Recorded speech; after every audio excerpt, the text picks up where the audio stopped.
Movie शुरू होती है तो हम एक लड़के को देखते हैं जिसे मैरिन लाइफ स्टडी करने का बहुत शौक था। उसका नाम भी शार्क बॉय था और ये नाम उसके फादर ने रखा था क्योंकि उन्हें भी शार्क को स्टडी करना बहुत अच्छा लगता था। वो अपनी शार्क्स का बहुत ख्याल रखता था और उन्हें सुशी खिलाता था। एक दिन वो अपनी लैब में काम कर रहा होता है कि तभी वहाँ पर बहुत बड़ा तूफान आ जाता है। उसकी सारी लैब डिस्ट्रॉय हो जाती है। शार्क बॉय और उसके फादर जैसे तैसे करके अपनी जान बचा लेते हैं लेकिन एक दूसरे से अलग हो जाते हैं। वो समंदर के बिल्कुल बीचों बीच होते हैं। शार्क बॉय के पास एक शार्क आती है लेकिन वो उसे पहचान लेती है तो वो दूसरी शार्क से कहती है कि ये मेरा दोस्त है, तुम इसे कुछ मत कहना। वो शार्क बॉय को अपने साथ केव में ले जाती है ताकि वो ट्राई रहे और अब वो शार्क्स के साथ रहने लगता है। शार्क्स उसकी न्यू फैमिली बन जाती हैं। शार्क्स उसकी अपनी तरह ट्रेनिंग करती हैं जैसे उसे स्विमिंग सिखाती हैं और सरप्राइजिंगली शार्क बॉय के भी फिन्स और गिल्स निकल रहे थे और उसके दांत भी शार्क्स की तरह हो रहे थे। तभी हमें एक लड़का मैक्स दिखाया जाता है जो कि एक स्टूडेंट था। वो सबको बता रहा होता है कि मैंने शार्क बॉय के साथ फिशिंग की हुई है। मैक्स शार्क बॉय को अपने घर ले आता है और अपने पेरेंट्स को भी नहीं पता चलने देता। वो उसे पानी में रख देता है। शार्क बॉय मैक्स को बताता है कि मैं अपने फादर को ढूंढना चाहता हूँ जो कि खो चुके हैं और इसके लिए मैं हर जगह ट्रैवल कर चुका हूँ। फिर मैक्स को एक लड़की दिखाई देती है जिसके बालों में पर्पल कलर की आग चल रही थी और उसकी स्किन ऐसी थी जैसे कोई मोल्टन लावा हो। मैक्स उसका नाम लावा गर्ल रख देता है। वो मैक्स को बताती है कि वो शार्क बॉय के साथ एक जगह को बचाने जाना चाहती है जहाँ पर बहुत तबाही हो रही है। इसके बाद शार्क बॉय और लावा गर्ल वहाँ से चले जाते हैं। मैक्स असल में कहानी अपने क्लासरूम में सुना रहा होता है तो बच्चे उससे कहते हैं कि तुम्हें ये टास्क दिया गया था कि तुम असली कहानी सुनाओ।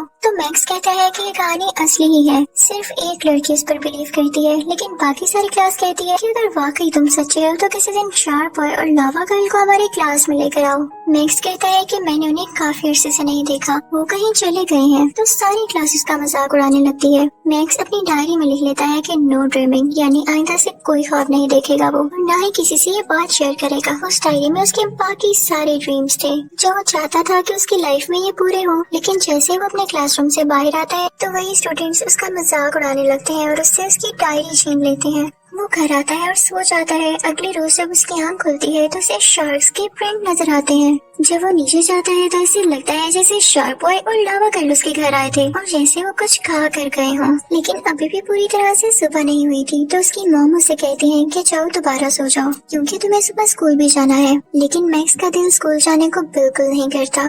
अब सुबह हो जाती है और मैक्स के डैड उसे कहते हैं कि बेटा मुझे तुम्हारा रूम साफ करते हुए एक रोबोट मिला है जो तुमने कभी बचपन में बनाया था। उसके बाद मैक्स स्कूल चला जाता है और जब उसे अपनी डायरी मिलती है तो उसकी डायरी पर हर जगह गंद मचा होता है यानी उन बच्चों ने उसकी डायरी खराब कर दी थी। मैक्स गुस्से से वो डायरी उस बच्चे के सर पर मारता है कि तभी तूफान आने लगता है। वहाँ टॉर्नेडो आ जाता है। तभी वहाँ पर शार्क बॉय और लावा गर्ल आते हैं और मैक्स से लावा गर्ल कहती है कि तुम हमारे साथ चलो उस जगह पर जिसको हम बचाना चाहते हैं। दरअसल ये लोगों का एक इमेजिन किया गया प्लेनेट होता है जिसके बारे में ये लोग हर बार सोचते रहते थे कि जैसे वो तबाह हो रहा है और इनको जाकर उसे बचाना है। पहले तो मैक्स नहीं मानता लेकिन फिर जबरदस्ती वो लोग मैक्स को अपने साथ एक रॉकेट जैसे प्लेन में ले जाते हैं। वो रॉकेट खुद ही उड़ सकता था लेकिन उन लोगों को ये तक नहीं पता होता कि ये लैंड कैसे करेगा। वो बस अपनी मंजिल पर जा रहे थे उस प्लेनेट की तरफ। आखिरकार सारे प्लेनेट्स क्रॉस करने के बाद वो उस प्लेनेट पर पहुंच ही जाते हैं। वहाँ पर बहुत अंधेरा होता है। मैक्स उनसे पूछता है कि आखिर यहाँ पर इतना अंधेरा क्यों है। तो वो लोग मैक्स को बताते हैं कि बस ये प्लेनेट डिस्ट्रॉय होने के करीब है और अब इसको सिर्फ 45 मिनट्स लगेंगे डिस्ट्रॉय होने में। लावा गर्ल कहती है कि हमें चीजों को फिर से ठीक करना होगा और साथ ही साथ वहाँ पे बहुत सारी डार्कनेस जाने लगती है। तभी हम वहाँ पर देखते हैं कि कुछ बच्चे रोलर कोस्टर ले रहे होते हैं। तो वो लोग मैक्स को बताते हैं कि ये बच्चे अगर एक बार यहाँ पर आ जाएं तो ये लोग वापस नहीं जा सकते। ये लोग इसी तरह सो जाएंगे और अपने ड्रीम्स में चले जाएंगे। मैक्स उनसे कहता है कि हम इन बच्चों को कैसे बचा सकते हैं। बच्चे उस रोलर कोस्टर पर चिल्लाने लगते हैं लेकिन तभी लावा गर्ल वहाँ पर पहुँच जाती है और रोलर कोस्टर को अपनी पावर से रोक लेती है। लावा गर्ल उन बच्चों से पूछती है कि क्या तुम्हें मिस्टर इलेक्ट्रिक के बारे में पता है। तो वो देखती है कि सब बच्चों ने हाथ खड़े किए हुए हैं यानी उनको पता है उसके बारे में। तो मैक्स लावा गर्ल से कहता है कि इन्होंने हाथ नहीं खड़े किए हुए, ये उल्टे लटके हुए हैं, इसकी वजह से इनके हाथ नीचे लटक रहे हैं यानी इनको मिस्टर इलेक्ट्रिक के बारे में नहीं पता था। और फिर उसके बाद वो बच्चों को रोलर कोस्टर से आजाद कर देती है। मैक्स उनको बताता है कि मिस्टर इलेक्ट्रिक है कौन। पहले तो उसका काम ये था कि वो इस प्लेनेट पर लाइट लेकर आता था लेकिन अब वो डार्कनेस के सिवा कुछ नहीं लाता यानी वो एक बुरा इंसान है। फिर मैक्स, शार्क बॉय और वो लावा गर्ल उस रोलर कोस्टर पर खुद ही बैठ जाते हैं, जो कि उन्हें एक माउंटेन की तरफ लेकर जाती है जिसमें से लावा निकल रहा होता है। तो लावा गर्ल कहती है कि ये मेरा घर है। और फिर उसके बाद वो लोग नीचे आते हैं जहाँ पर उन लोगों को मिस्टर इलेक्ट्रिक मिलता है, जो कि असल में मैक्स का टीचर होता है। लेकिन तभी मिस्टर इलेक्ट्रिक की आर्मी उन लोगों पर अटैक करने लगती है। शार्क बॉय और लावा गर्ल उससे लड़ने लगते हैं। मैक्स वहाँ पर मौजूद एक प्लग निकाल देता है जिसे शार्क बॉय तोड़ देता है। मैक्स शार्क बॉय से पूछता है कि क्या प्लग निकालने से सब कुछ ठीक हो जाएगा, लेकिन लावा गर्ल कहती है कि नहीं, वो ऐसे नहीं मरने वाला। और शार्क बॉय से कहती है कि मिस्टर इलेक्ट्रिक को अपनी पावर्स दिखा दो कि तुम असल में क्या कर सकते हो, क्योंकि हमारे पास हमारा सीक्रेट वेपन भी तो है। लेकिन शार्क बॉय और लावा गर्ल मैक्स से कहते हैं कि तुम अपने ड्रीम्स को याद करो, हो सकता है कि वो हमारी कोई हेल्प कर सके। तो मैक्स कहता है कि मुझे तो अपने आधे से ज्यादा ख्वाब याद ही नहीं है, इसीलिए तो मैं उन्हें अपनी डायरी में लिखा करता था। लेकिन मिस्टर इलेक्ट्रिक उन तीनों को वहाँ से उठाकर दूर फेंकता है और वो तीनों टाइम ट्रेवल करने लगते हैं। शार्क बॉय मैक्स को बताता है कि इसकी दूसरी तरफ एक ऐसी लेयर है जो कि तुम्हारे ड्रीम्स को रिवर्स कर सकती है, इसलिए तुम्हारा उन ड्रीम्स को याद करना बहुत जरूरी है कि इसी की वजह से हम मिस्टर इलेक्ट्रिक को रोक सकते हैं। लेकिन इस दौरान वो तीनों ड्रीम ग्रेवयार्ड में गिर जाते हैं। दूसरी तरफ हम मिस्टर इलेक्ट्रिक को देखते हैं जिससे कोई पावर कह रही होती है कि सब ड्रीम्स खत्म हो जाने चाहिए और सब बच्चे उठ जाने चाहिए। तो आगे से मिस्टर इलेक्ट्रिक उनको बताता है कि हाँ, मैंने ऐसा ही किया है, मैंने शार्क बॉय, लावा गर्ल और उस बच्चे को ड्रीम ग्रेवयार्ड में फेंक दिया है जिससे उनके सारे ड्रीम्स तबाह हो जाएंगे। तो वो पावर मिस्टर इलेक्ट्रिक को कहती है कि वहाँ पे काफी पुराने ड्रीम्स हैं जो कि लोग रात में देखते हैं, लेकिन मैक्स डे ड्रीमिंग करता है, यानी दिन में भी ख्वाब देख सकता है और अभी उसको इस चीज का पता नहीं है। और अगर उसे इस बात का पता चल गया तो हम सब तबाह हो जाएंगे। लावा गर्ल मैक्स को फोर्स करती है कि किसी भी तरह करके तुम ख्वाब देखो और ये देखो कि हम यहाँ से निकल रहे हैं। लेकिन जैसे ही मैक्स अपनी आंखें बंद करता है उसे भूख लगने लगती है। लावा गर्ल उसे लावा रॉक्स देती है खाने के लिए, जिससे उसके कानों से धुआं निकलने लगता है। उसके बाद मैक्स कहता है कि मुझे नींद आ रही है, हो सकता है कि मैं सो जाऊं। उनकी तरफ डार्कनेस भी आ रही होती है कि तभी मैक्स बोलता है कि मुझे अपना एक ख्वाब याद आ रहा है, इस जगह पर मैंने 2 हाथ देखे हैं और वो रोबोट जो कि मैंने बचपन में बनाया था। इनफैक्ट ये हाथ वही रोबोट था, वो बचपन में इसे अपने होमवर्क में हेल्प लिया करता था। फिर वो लोग उस रोबोट को ढूंढते हैं और मैक्स उस रोबोट को जगाकर पूछता है कि हम इस प्लेनेट को कैसे बचा सकते हैं। तो वो रोबोट भी आगे से यही कहता है कि अगर तुम सो जाओ तो तुम्हारे ड्रीम्स ही तुम लोगों को यहाँ से निकाल सकते हैं, लेकिन तुम्हें यहाँ नहीं सोना। रोबोट उनसे कहता है कि अगर तुम लोग मिल्क और कुकीज के लाइन में चले जाओ तो हो सकता है कि तुम लोगों की कोई मदद हो सके। अब क्योंकि रोबोट मूव नहीं कर सकता था तो शार्क बॉय उसकी आंख पर मूव करता है।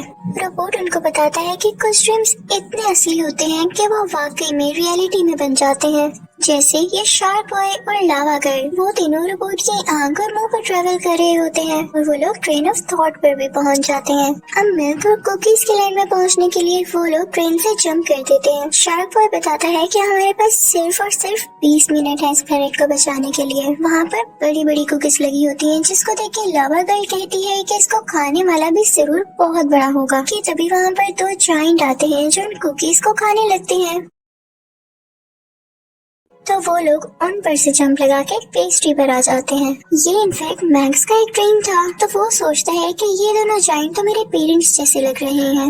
अब वो लोग मैक्स से कहते हैं कि तुम सो जाओ ताकि तुम्हें अच्छा सा ड्रीम आए। अभी शार्क बॉय खुश हो ही रहा होता है कि वहाँ पर काला तूफान आ जाता है, जिसे देखकर सारे परेशान हो जाते हैं। वो मैक्स को अपनी नींद से उठाने की बहुत कोशिश करती है, लेकिन वो जाग ही नहीं रहा होता। फिर वो अपनी लावा पावर यूज करती है और वो जाग जाता है। तभी मिस्टर इलेक्ट्रिक उन पर आकर अटैक कर देता है, लेकिन लावा गर्ल और शार्क बॉय उससे लड़ नहीं पाते। लावा गर्ल मेल्ट होकर लावा बन जाती है और शार्क बॉय भी काफी वीक हो चुका था। वो मैक्स से कहते हैं कि अब तुम ही हो जो हमें बचा सकते हो। शार्क बॉय मैक्स से कहते हैं कि तुम एक पावरफुल ड्रीम देखो जिसमें तुम हमारे लिए एक अच्छी सी बोट बनाओ। लेकिन मैक्स जब इमेजिन करता है तो एक फनी बोट बन जाती है। वो लोग पहले तो काफी परेशान होते हैं कि ये क्या बन गया। फिर वो लोग सोचते हैं कि क्यों ना हम इसे मिल्क की नहर में उतारते हैं। वो लोग मैक्स से कहते हैं कि तुमने अपने ख्वाब में और क्या देखा। तो मैक्स उनको कुछ ड्रॉ करके दिखाता है। शार्क बॉय काफी खुश होता है और कहता है कि ये तो क्रिस्टल हार्ट है, ये सब कुछ फ्रीज कर सकता है, इवन टाइम भी, और ये आइस कैसल में मिलेगा। शार्क बॉय बताता है कि उस आइस कैसल की जो प्रिंसेस है वो बहुत खूबसूरत है, लेकिन लावा गर्ल कहती है कि नहीं, वो बहुत जालिम है और वैसे भी वो आइस की है और मैं फायर की, हम दोनों एक दूसरे को पसंद भी कैसे कर सकती हैं। फिर वो लोग आइस कैसल के पास एक ब्रिज पर पहुंचते हैं। वो लोग उसे क्रॉस करने लगते हैं, लेकिन वो लावा गर्ल की हीट की वजह से मेल्ट होने लगता है। तो शार्क बॉय से कहता कहता है कि तुम अपनी नींद में चलो, लेकिन तभी वहाँ पर मिस्टर इलेक्ट्रिक भी आ जाता है। वो उन्हें उस प्लेनेट के रूलर के पास ले आता है, जो कि इनफैक्ट मैक्स ही होता है। वो काफी हैरान होता है कि मैं इतना पावरफुल कैसे हो गया। तो उसे पता चलता है कि जो उसकी ड्रीम वाली बुक थी उसका ऑर्डर उसके क्लास फेलो ने खराब कर दिया है, जिसकी वजह से सब रियलिटी से चेंज हो रहा है। फिर वो क्लास फेलो शार्क बॉय के पास जाता है और उसे कहता है कि इलेक्ट्रिकल तूफान के बाद तुम्हारी फादर की लेबोरेटरी सारी की सारी खराब हो गई और अब तुम्हारे फादर समंदर के नीचे हैं। फिर साथ ही वो क्लासमेट बदलने लगता है और कहता है कि रियलिटी से अपनी जान छुड़ाने के लिए तुम लोगों ने ड्रीम वर्ल्ड का सहारा लिया, और इसके साथ ही वो उन लोगों को एक पिंजरे में कैद कर देता है। अब उन सब की पावर्स कम होने लगी थी। तभी कोई सॉन्ग बजने लगता है, जिसको सुनकर शार्क बॉय को गुस्सा आ जाता है और उसकी शार्क एबिलिटीज वापस आ जाती हैं। तो वो पिंजरा तोड़ देता है और तभी लावा गर्ल की अपनी बाइक भी आ जाती है, जिसे देखकर वो दोनों काफी खुश होते हैं और वो मैक्स के क्लासमेट से उसकी ड्रीम वाली बुक भी वापस ले लेते हैं। लेकिन उनकी वो ड्रीम बुक भी डिस्ट्रॉय हो जाती है। अब वो लोग कहते हैं कि हमें आइस कैसल जाना ही होगा, क्योंकि इसके बगैर हमारा सर्वाइवल पॉसिबल नहीं। अब वो लोग वहाँ पर पहुँच जाते हैं। उस क्रिस्टल हार्ट को हासिल करने के लिए शार्क बॉय वहाँ पर जाता है, लेकिन वो उसे हासिल नहीं कर पाता। फिर मैक्स उसका ग्लव पहनता है और उस क्रिस्टल हार्ट को उठा लेता है, लेकिन तभी वहाँ पर क्रैक्स आने लगते हैं। इसी बात की वजह से मैक्स के हाथ से वो क्रिस्टल हार्ट स्लिप हो जाता है और उसे गलती से लावा गर्ल कैच कर लेती है और वो फ्रीज हो जाती है। तभी वहाँ पर आइस क्वीन के सिपाही आते हैं और उन्हें पकड़कर आइस क्वीन के पास ले आते हैं। वो मैक्स से पूछती है कि तुमने इस क्रिस्टल हार्ट को चुराने की कोशिश क्यों की? तो वो बताता है कि हम टाइम को फ्रीज करना चाहते थे। तो वो आइस क्वीन कहती है कि क्या तुम लोग ये जानते हो कि वो क्रिस्टल हार्ट सिर्फ मेरे पास ही चल सकता है? तो मैक्स उससे कहता है कि आप भी हमारे साथ चले ना। तो आइस क्वीन के फादर कहते हैं कि नहीं, ये इस किंगडम से बाहर नहीं जा सकती, क्योंकि बाहर खतरा है और ये क्रिस्टल हार्ट इस किंगडम की हिफाजत करता है, इस कैसल को प्रोटेक्ट करता है। आइस क्वीन के बारे में जो कुछ लावा गर्ल ने कहा था वो सच नहीं था, वो असल में बहुत अच्छी थी। वो मैक्स से कहती है कि अगर तुम मुझे ये बता दो कि वो क्रिस्टल हार्ट इस रूम में कहाँ पर है तो मैं तुम्हें वो दे दूंगी। तो मैक्स बताता है कि वो आपके नेकलेस में है। तो वो आइस क्वीन उनसे कहती है कि ठीक है, ये ले जाओ, लेकिन वादा करो कि इसका ख्याल रखोगे और इसकी मदद से हमारे किंगडम को भी बचा लोगे। अब वो लोग वो क्रिस्टल हार्ट ले जाते हैं, लेकिन जैसे कि मैंने आपको पहले भी बताया, वो क्वीन के अलावा किसी के पास नहीं चल सकता था। उतनी देर में लावा गर्ल को भी होश आ जाती है। वहाँ पर इलेक्ट्रिक आ जाता है, मिस्टर इलेक्ट्रिक। वो उन पर अटैक करने लगता है। शार्क बॉय को गुस्सा आता है तो वो पानी में जंप लगा देता है और मिस्टर इलेक्ट्रिक उस पानी में इलेक्ट्रिकल ईल्स छोड़ देता है, जिसकी वजह से शार्क बॉय बेहोश हो जाता है। जब लावा गर्ल देखती है तो फौरन से अपने दोस्त को बचाने के लिए पानी में कूद जाती है। अब वो शार्क बॉय को बचा तो लेती है, लेकिन पानी की वजह से उसकी अपनी पावर्स बिल्कुल खत्म हो चुकी थी और वो बाहर आते ही बेहोश हो जाती है।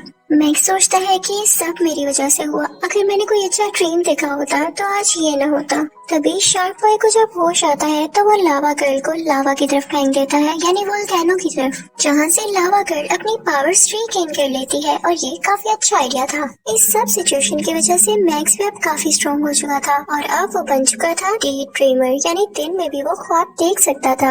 अब मैक्स सोचता है कि क्यों ना मैं अपने क्लास फेलो के पास जाऊँ और उससे लड़ूं। अब वो उसका फेयर बन के उसके पास जाता है। उसका क्लास फेलो मैक्स से कहता है कि मैंने तुम्हारे सारे ड्रीम्स पढ़ लिए हैं और मैं भी तुमसे लड़ सकता हूँ। अब दोनों ड्रीम्स की मदद से एक दूसरे से लड़ते हैं। मैक्स का क्लास फेलो एक अजीब सी मछली से उस पर अटैक करता है और मैक्स उसको एक बबल में कैद कर देता है। मैक्स को एक आइडिया आता है। वो एक ड्रीम करता है जिसमें उसके क्लासमेट का ब्रेन फार्ट करता है और उसका ब्रेन काफी बड़ा हो जाता है, इसकी वजह से उसकी टांगे ऊपर और सर नीचे हो जाता है। अब दूसरी तरफ शार्क बॉय को भी एक आइडिया आता है। वो मिस्टर इलेक्ट्रिक को पानी में डाल देता है, जिसके बाद काफी ज्यादा शार्क्स उस पर अटैक कर देती हैं।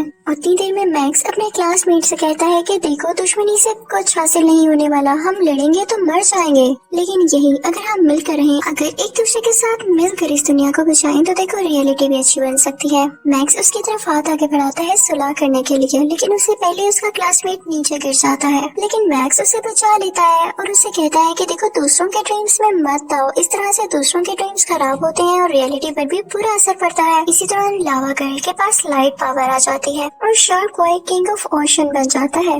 मैक्स का क्लासमेट अच्छा हो चुका था। वो शार्प बॉय से कहता है कि जाओ तुम अपने फादर को ढूंढो जाकर। तभी उसके पास मिस्टर इलेक्ट्रिक आता है जो कि उससे पूछता है कि तुम जमीन पर जाकर क्या करोगे। तो मैक्स का क्लासमेट उससे कहता है कि मैं एक अच्छा इलेक्ट्रिशियन बनूंगा। तो मिस्टर इलेक्ट्रिक कहता है कि हरगिज़ नहीं, तुम दुनिया में जाकर अच्छे नहीं बन सकते। अब मैक्स मिस्टर इलेक्ट्रिक से कहता है कि तुम्हें तो मैं डिस्ट्रॉय करूंगा, मैं इस ख्वाब को ही खत्म कर दूंगा। मिस्टर इलेक्ट्रिक फौरन से दुनिया में जाना चाहता था ताकि वो मैक्स को सोते हुए जगा सके, उसकी ड्रीम को खत्म करने की पावर छीन सके। तभी लावा गर्ल मैक्स को बताती है कि सही टाइम पे जब तुम अपने ख्वाब से जागना चाहो तो 3 बार अपनी आंखें ब्लिंक कर लेना। और सही टाइम पर मैक्स ऐसा ही करता है। वो उठता है तो सामने तूफान होता है और मिस्टर इलेक्ट्रिक भी उसमें होता है। मैक्स अपनी टीचर से कहता है कि ये मेरा फेयर है और ये बहुत बुरा आदमी है। तो मैक्स का टीचर उससे कहते हैं कि हमारे बस में होता है, हमारे कंट्रोल में होता है कि हम किसको अच्छा जाने और किसको बुरा। दूसरी तरफ हम देखते हैं मैक्स के पेरेंट्स को जो कि मैक्स को ढूंढ रहे होते हैं। लेकिन तभी टोर्नेडो मैक्स की मदर को अपने साथ ले जाता है, लेकिन लावा गर्ल उसे बचा लेती है। थोड़ी देर बाद टोर्नेडो मैक्स के फादर को भी ले जाता है और अब की बार शार्प बॉय उन्हें बचा कर लाता है। अब मैक्स के पूरी क्लास के सामने मिस्टर इलेक्ट्रिक होता है। उनका एक क्लासमेट मिस्टर इलेक्ट्रिक के पास जाता है लेकिन वो उसे शॉक लगा देता है। अब मैक्स कहता है कि हमें अपने ड्रीम से उसी आइस क्वीन को बाहर लाना होगा क्योंकि उसके पास वो क्रिस्टल हार्ट है जो कि मिस्टर इलेक्ट्रिक को हमेशा के लिए फ्रीज कर सकता है। और वो लोग ऐसा ही करते हैं। मैक्स का टीचर उससे काफी खुश होता है। वो उससे इम्प्रेस होता है कि तुमने अपने ड्रीम में ही नहीं बल्कि रियलिटी में भी बहुत अच्छा काम किया, अपनी ड्रीम को यूज किया रियल लाइफ को बेहतर बनाने के लिए। इसके बाद मैक्स अपनी डायरी में लिखता है कि लावा गर्ल और शार्प बॉय बहुत अच्छे थे और लोगों ने मेरी बहुत हेल्प की। वो अपनी स्टोरी का मॉरल ये भी लिखता है कि हमेशा अच्छा ड्रीम करना चाहिए और उसको रियल लाइफ में बेहतर बनाने के लिए और इम्प्लीमेंट करने के लिए उसमें बहुत मेहनत करनी चाहिए, तभी आप अपना फल हासिल कर लेते हैं। आपको उस बात का रिवॉर्ड मिल जाता है। और इसी के साथ ये मूवी यहीं पर एंड हो जाती है। Thank you for watching.